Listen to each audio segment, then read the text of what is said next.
नमस्कार दोस्तों। पांचांग के अनुसार हर साल कार्तिक माह के शुक्ल पक्ष की पूर्णिमा तिथि को देव दीपावली मनाई जाती है। इसे त्रिपुरोत्सव और त्रिपुरारी पूर्णिमा के नाम से भी जाना जाता है। देव दीपावली का त्यौहार हर साल भारत के पवित्र शहर वाराणसी में धूमधाम से मनाया जाता है। इस दिन भगवान शिव ने राक्षस त्रिपुरासुर का वध किया था, जिसकी खुशी में इस त्योहार को मनाया जाता है।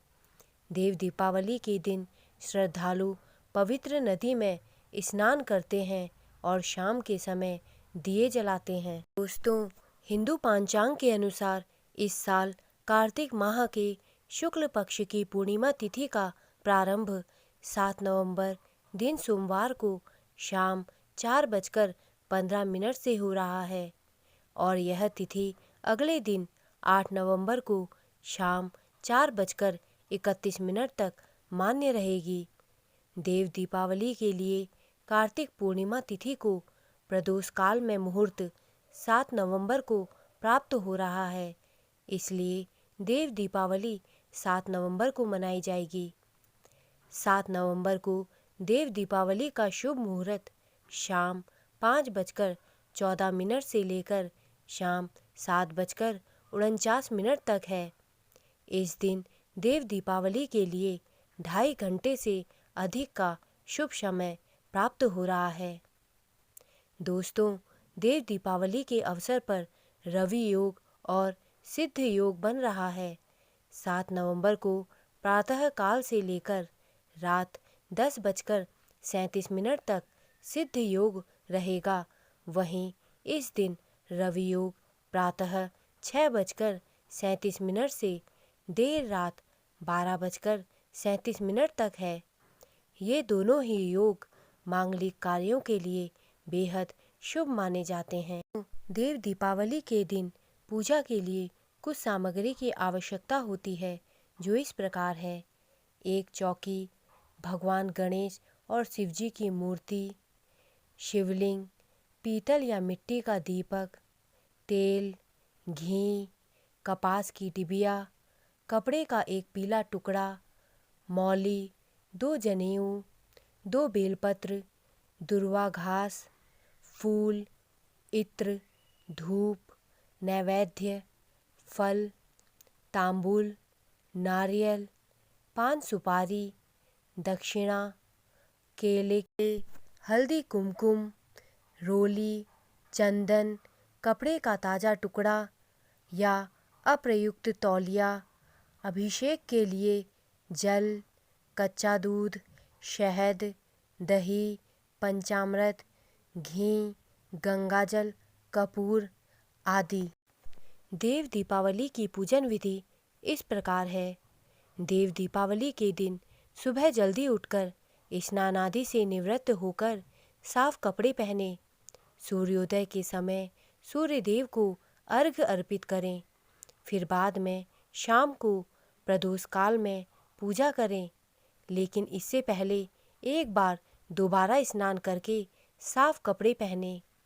इसके बाद एक चौकी लें, इस पर पीले फूल बिछाएं। इस पर गणेश जी और शिव जी और शिवलिंग स्थापित करें। इनके सामने तेल या घी का दीपक जलाएं। इसके बाद गणेश जी की पूजा करें और उन्हें हल्दी, चंदन, कुमकुम, अक्षत, मौली, जनेऊ, दुर्वा घास के बाद इत्र, फूल और दीपक, धूप और नैवेद्य चढ़ाएं। 2 पान के पत्तों पर तांबूलम रख सुपारी, दक्षिणा और फलों को अर्पित करें। इसके बाद शिव जी की पूजा करें। शिव जी का अभिषेक करें।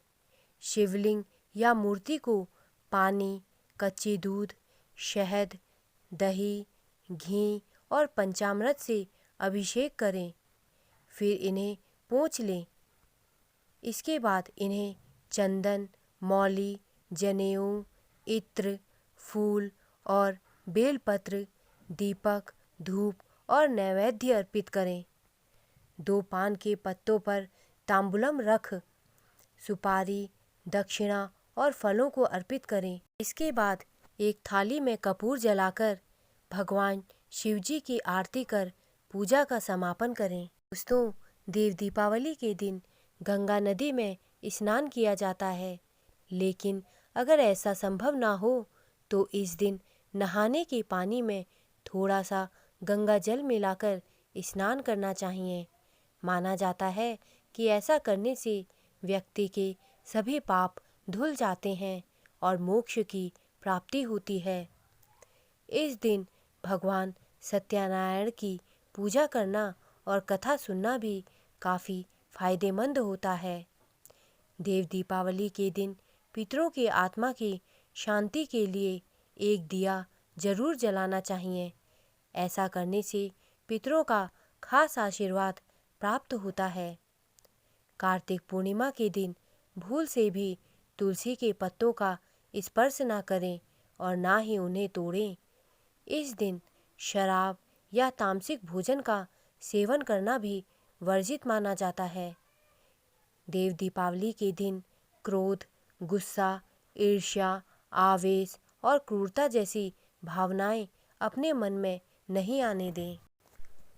देव दीपावली की व्रत कथा इस प्रकार है। एक समय की बात है, राक्षस ताड़कासुर के 3 पुत्र थे, तारकाक्ष, कमलाक्ष और विद्युन्माली, जो बड़े ही पराक्रमी थे। एक दिन भगवान शिवजी के बड़े पुत्र कार्तिकेय ने तारकासुर का वध कर दिया, जिसके बाद अपने पिता के कातिल से बदला लेने के लिए उसके पुत्रों ने ब्रह्मा जी की घोर तपस्या की। उनकी इस तपस्या से प्रसन्न होकर ब्रह्मा जी बोले, मांगो दैत्यराज पुत्रों, क्या मांगते हो? तारकासुर के पुत्रों ने अमर होने का वरदान मांगा और कहा कि हमें इस संसार में कोई हरा ना सके।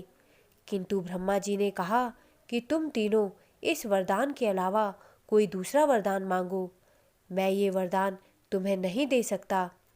जिसके बाद राक्षस के तीनों पुत्रों ने कहा कि हे ब्रह्मदेव, यदि आप हमें अमर होने का वरदान नहीं दे सकते तो ठीक है, आप हम तीनों के लिए 3 नगर बनवाएं और जो हमारा वध करना चाहता है उसको हम 1000 वर्ष से पहले ना मिले, और जब हम मिले तो हमें एक ही तीर से मार गिराए, ऐसा वरदान दीजिए।